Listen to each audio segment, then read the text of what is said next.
Hey everyone. My name is Nicholas Christopher from Creating Healthy Schools Communities with Erie One from Erie One BOCES. This month's Wellness Wednesday, we'll be talking about mindfulness and a mindful minute in the classroom. So before I get into kind of the meat and potatoes of what we'll be talking about today, I thought it best that we start with a mindful minute to make sure that everyone is in the same positive, ready to learn headspace as we move forward. So sit quietly with both feet on the ground and your hands on your lap. Allow yourself to feel centered in the chair. You may close your eyes if you'd like, or you may keep your eyes open and focus your attention on something in the room. Start to notice the breath as it enters your body through your nose and travels to your lungs. Notice as you exhale how breath leaves your body through your mouth.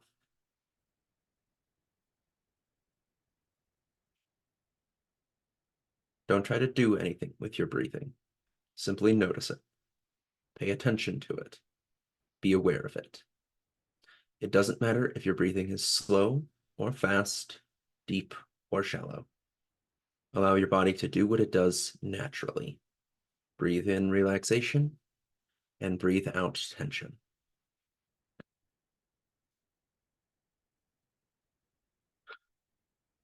You'll start to notice that each time you breathe in, your stomach will expand, and each time you breathe out, your stomach will relax. Be aware of the physical sensations of breathing in and breathing out.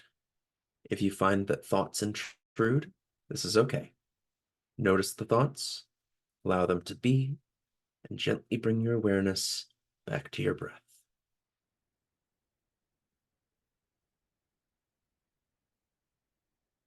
Now, with one last breath, bring your attention and awareness back to the present, ready to continue with our presentation with awareness, relaxation, and focus.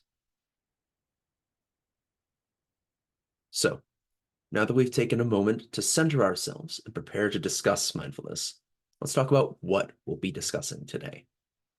First, we'll talk about what mindfulness and a mindful minute are.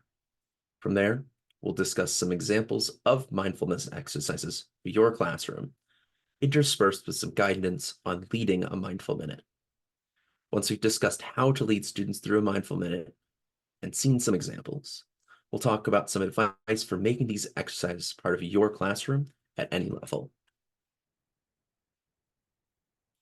So, what was that exercise we started off with? Well, we just took a minute to practice mindfulness. Mindfulness is the ability to be present and aware of our physical selves, our environment, and our minds without judgment. It's taking that time to center yourself and separate from any stress, frustration, or otherwise that's blocking you from concentrating and moving forward. As a concept, mindfulness has roots in various Eastern religious and philosophical traditions, like Hinduism, Buddhism, and yoga.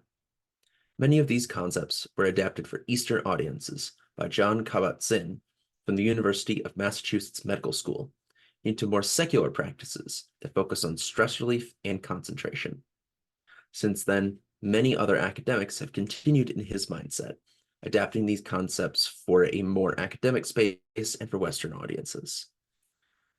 Mindfulness is something that everyone has the ability to access, with a little direction and practice.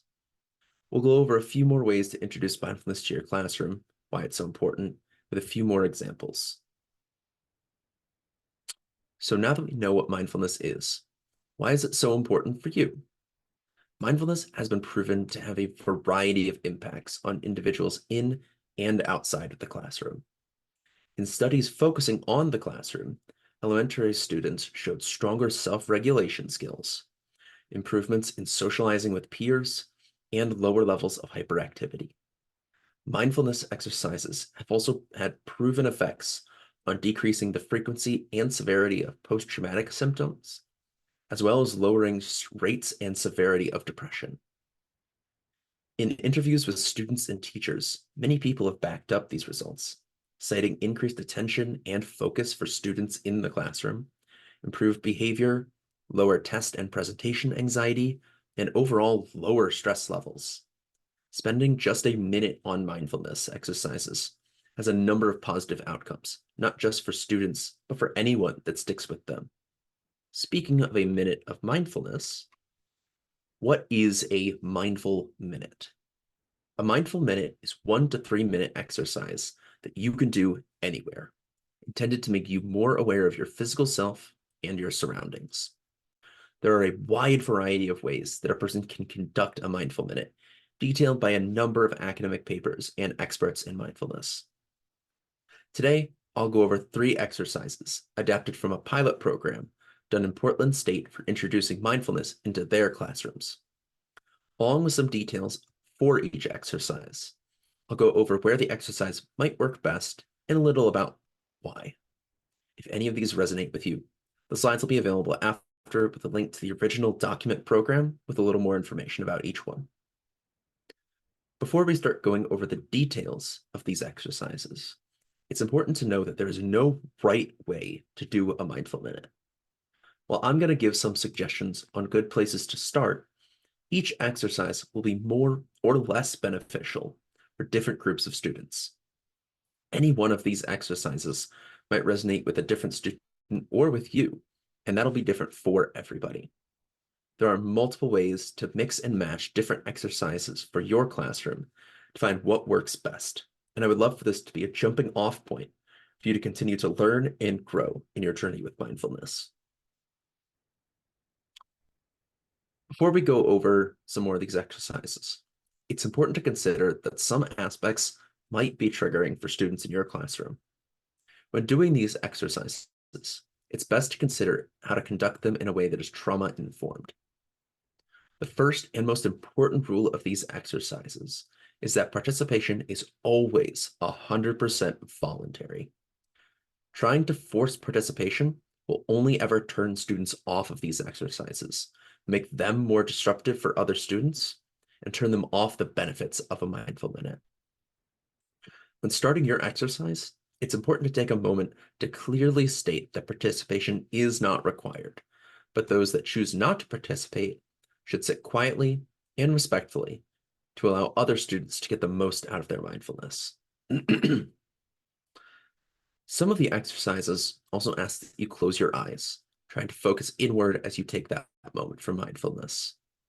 If an exercise asks students to close their eyes, it's important to follow that up by letting them know that if they aren't comfortable with that, they don't have to, and can instead focus on something in the distance, like a far wall, corner of the room, or even one of the ceiling panels, letting their mind focus on the exercise itself. So now that we've talked about what a mindful minute is and how to lead in a trauma-informed way, let's talk about some examples of exercises a little bit more. So the first exercise we'll talk about is the one that we started off with, mindful breathing. This exercise is the simplest of the ones we'll talk about today, which makes it the easiest to implement at any part of your day. The exercise focuses on using breathing patterns to become more consciously aware of your body, surroundings, breath, and capacity to relax. When breathing becomes slower and more rhythmic, our muscles and body can relax. When our body relaxes, our mind relaxes. And we find that a moment to center ourselves and move forward with our day in a less stressful and more mindful manner. While this is an awesome exercise for anyone looking to start with mindfulness, it's an especially useful exercise with elementary and primary school students. Focusing on that simple physical aspect of mindfulness is a great way to introduce young students to these concepts while still keeping them engaged and taking part. This is also a great place to start for any level. If you find you feel self-conscious or unsure about leading a more introspective moment of mindfulness, a minute for mindful breathing is a great option. Now that we've learned a little bit more, let's try one more exercise that's a little more step up. Let's try one more exercise. Sit quietly, both feet on the ground and your hands in your lap. Allow yourself to feel centered in your chair. You may close your eyes if you'd like, or you may keep your eyes open and focus your attention on something in your room. Notice your breath, the inhale, the exhale, and the space between. Focus on breathing in relaxation and breathing out tension.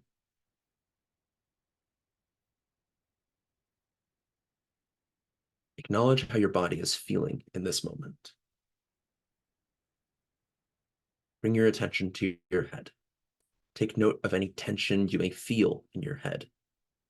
Then take a deep breath, and on the exhale, release the tension in your head. Now move your attention to your neck and shoulders. Notice any tension you may feel in that neck and shoulders. Then take a deep breath, and on the exhale, release that tension in your neck and shoulders. Now move your attention down your back and your arms. Notice any tension you may feel. Take a deep breath, and on exhale, release that tension outward. Now move your attention down to your core. Notice any tension you may feel. Taking a deep breath, and on exhale, release that tension out.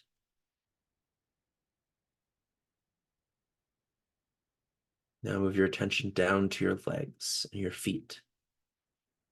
Notice that tension in your legs and feet. Taking a deep breath, and on the exhale, release that tension in your feet and legs. Now, bring your attention, mindfulness, and awareness back to your breath.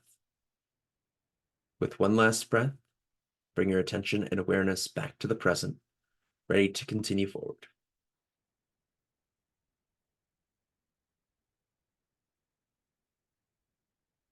So, the exercise that we've just finished up is called Body Scan. Focusing on tension and the physicality of your body, the goal is to focus our attention on each portion of yourself, moving from your head through your body and down to your toes. Each area of your body, you focus in on it, search for that tension, and release that tension as you move down through your body. The goal is to increase that awareness of our own body's physical tension and help relax that. With a little more complex understanding of one's physical self and a little more kind of concentration required, this exercise tends to work better as children get older, in late elementary school through early middle school. The physicality of the exercise might be difficult for younger students to concentrate in on in a beneficial way. So, now that we've tried some exercises and seen what it's like, you might have some concerns in the back of your mind about adopting this for your classroom. With that in mind, I wanted to kind of try to tackle some of those thoughts and do my best to put them to rest. One of the biggest things that makes people feel hesitant about adding a mindful minute to their classroom is time. I'm sure that for many of you, it is difficult to fit all of the content that you want into a 50-minute class when you're also trying to keep your students on task and prepared to learn. The reality is, though, that investment of a minute on a mindfulness exercise at the beginning of your class pays back dividends. Taking that moment helps bring them to center and prepare them for learning, giving you more time to teach instead of having to wrangle students. Additionally, it might feel daunting to try and convince a group of students to focus in on a simple task like mindfulness. I know I've been in classrooms myself where it might feel like you'd never get kids to sit still for 1 second, much less a whole minute. The best way to get your students to buy in and take part is to be genuine with your interest and investment in making it part of your classroom and classroom's culture. If you are genuine with enthusiasm about doing these exercises and how beneficial they are in your classroom and for the students day to day, the students will follow your lead. Some might still feel the need to cause distractions, though. If you see a student moving around or hear them causing a distraction, call it out during your exercise. Briefly add something like, notice, without judgment, the sounds in the classroom, giggling or texting. They are part of our experience. Then, after class, take that student aside and privately have a conversation that really lets them know that while they have a choice to participate or not, it's not acceptable to distract peers who might be benefiting from it.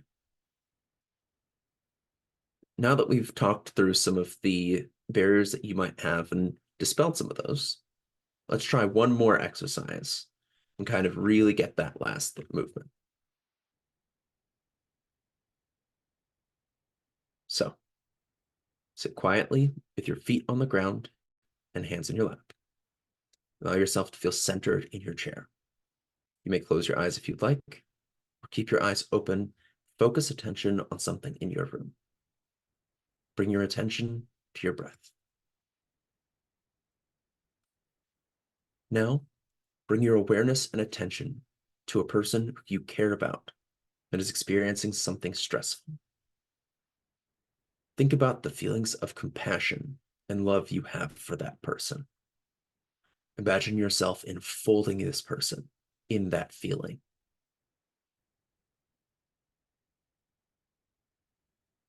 Extend your thoughts to include the desire that this person know a decrease in distress and an increase in joy and happiness. Notice the thoughts, physical sensations, and emotions that come when you focus on compassion.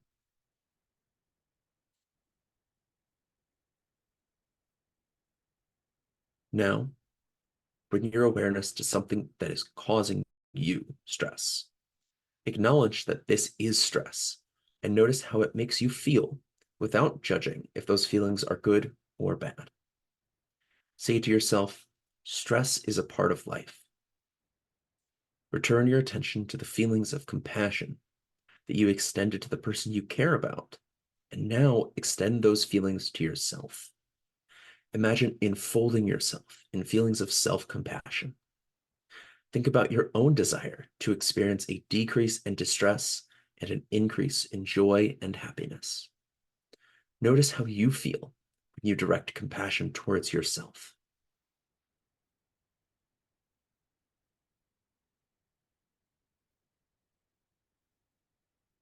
Now, bring your attention, mindfulness, and awareness back to your breath.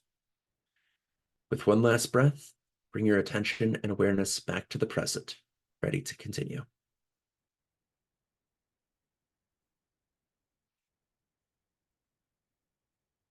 So, our last experience, gratitude, focuses on a less physical aspect of mindfulness and leans into that more mental aspect. As you've just experienced, the goal is to take time to replace the stresses and worries in ourselves with acknowledgement of the good things and positive feelings. The reality is, there's a lot of good things that happen to us that get overshadowed by our stressors.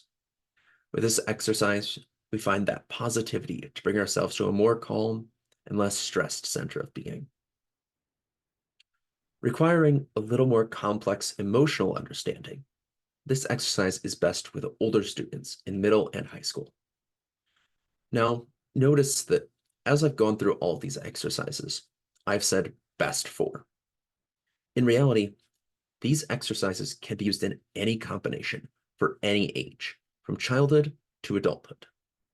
Some might work better in certain environments, but you can use them in any combination that you see fit for your classroom. Each exercise will resonate differently with different individuals, so the best thing you can do is mix and match to find what works best for your students and your classroom. So, when introducing these exercises to the classroom, identifying when is best can be a barrier in introducing those exercises in and of itself. With elementary students, taking advantage of the structured classroom schedule is one of the best places to get started introducing these exercises. Starting the day with mindful breathing can be a great way to get kids to separate their early morning conversations with peers and getting into the classroom from instruction time, giving you more control over what time is spent learning and what time is spent getting them in the mindset to learn. After especially social or active times like lunch, recess, and physical education, a good mindful minute can turn that physical energy into energy to focus and learn. With elementary students, the key word is routine. If you introduce a mindful minute after lunch every day, the class will come to expect and want to participate in a mindful minute after lunch. Being consistent before taking things like tests will have the same effect. That consistency will help not just help kids get invested in continuing to use the exercises in the classroom, but also ingrain in them when to use these tools as they continue through school, even outside of the classroom. Reflecting on the importance of authenticity with these experiences. If you are sincere about the usefulness of these skills and how important they can be to develop, the kids will give that sincerity back to you and engage with the exercises and classroom content even deeper. Beyond the normal structure of the day, there are plenty of spaces where implementing a moment of mindfulness can go a long way. Before taking a test, talking in front of the class, or other stressful moments, take a moment to lead the group through an exercise, giving them a moment to let that stress flow away and allowing them to do better and be more confident in themselves. Even outside of the classroom, there's a place to continue letting kids experience and practice mindfulness. If two students are having an argument during recess, their emotions can easily take control of that situation and make it difficult for them to resolve on their own. Taking time to simply lead each student through a moment of mindfulness can bring them back to a calmer, more common place where they can find the empathy to develop those positive social skills and find solutions for themselves. With middle and high school students, the next step to introducing mindfulness is making these concepts part of your classroom culture as well as classroom routine. The goal of these exercises is to become more present and aware of not just ourselves and our emotions, but what and who we are around us as well. As students mature, allowing them to become more comfortable with that why and how we use a mindful minute is especially important. When you're starting out, making mindfulness a part of your classroom routine is just as important with older students as it is with younger students. Starting class with a mindful minute is a great way to introduce it to students and introduce the benefits into your classroom. Before tests, presentations, or exam, take a moment to do a mindfulness exercise. As students get older, giving them agency is also a great way to encourage buy-in in the exercises. As you become more familiar with leading exercises, encourage students to pick which mindful minute exercise they want to do is a great way to give them agency and comfortability that makes them more likely to take part. As you feel that students are becoming more comfortable, it may even be beneficial to let them lead one. The goal of leading students through these exercises is to encourage them to add them to their own routine throughout the day, even when they aren't in class with you. Mindfulness is a skill that you're trying to encourage them to practice on their own. Just like any skill, it is useless without good, consistent practice. By leading them through these exercises and encouraging them to use these skills in their own day-to-day, you embed that positive emotional regulation and stress management skills in them that many students struggle with. By practicing these skills when they might not need it, they have them practiced and prepared for when they do. With this in mind, I'd love to open it up to those present. Is there anywhere that you think would make sense for introducing a mindful minute in your classroom?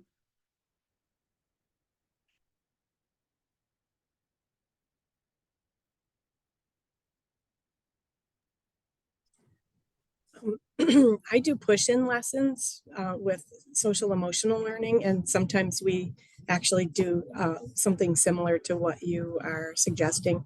And all of the things that you said, where there are children who don't want to participate, have that, and also the ones that don't want to participate, giggling or snickering or making noise and and distracting also happens. So I like your suggestion about just kind of acknowledging, notice the noise in the classroom and then talking to them later. Because that is something that needs to be addressed. But I like this. I think it's really useful. So, well, thank you very much for speaking out. But to kind of come back around and something that's a little more, that might feel a little more daunting. The real goal of introducing mindfulness in your classroom should be a starting point to introduce it to the rest of your school. Mindfulness is a skill to improve concentration, stress, and empathy, which are all important parts of our school and our lives. While I could spend a whole other presentation on how to introduce mindfulness into your school, I thought it would be best to give a few ideas for starting to encourage its implementation in your school's culture. Expanding on ideas to introduce mindfulness to your classroom. Starting your day off right with an exercise in mindfulness is a great place for the beneficial effects of the exercises to be felt. So taking a moment as part of your morning announcements to exercise mindfulness is the next logical step. One of the great benefits of these exercises is deeper empathy when dealing with conflict. Getting your disciplinary office to take a moment of mindfulness with students is a strong way to move forward with empathy for the situation and to end up with more positive outcomes. For students, giving them a space to practice mindfulness on their own is an incredibly positive way to encourage them to take care of their own mental health and be more mindful of what's going on around them. Making mindfulness a part of your school's culture can establish that culture of empathy, acceptance, and self-care as a norm for students, faculty, and community members alike. While I've done my best to give you as many resources for starting mindfulness in your classroom, there are so many exceptional sources that I highly recommend you take a moment to look at to continue your journey to introduce mindfulness in your classroom and school. Transforming Education through the Harvard Center for Education Policy covers a study with middle school students and gives some great recommendations for applying these topics to your classroom and school beyond what I've compiled here. Dr. Jon Kabat-Zinn is one of the first and leading experts in mindfulness and has some phenomenal resources on his website that go deeper in depth on best practices, why they work, and where they come from. Designed specifically for educators to add mindfulness and social emotional learning strategies, Pure Edge has an awesome variety of topics, lessons, and other tools that expand on what I've talked about today. Then I've also linked a couple of articles from the Child Mind Institute, Western Governors University, and the American School of Education that give some great, more specific examples on mindfulness in special education, some more specific exercises than what I've offered, and information, additional tools on introducing these to your classroom. Thank you very much for joining me today. It's been great to share just how great a mindful minute can be, and I hope that you're able to use everything I've shared today to make your classroom or school just a little more mindful.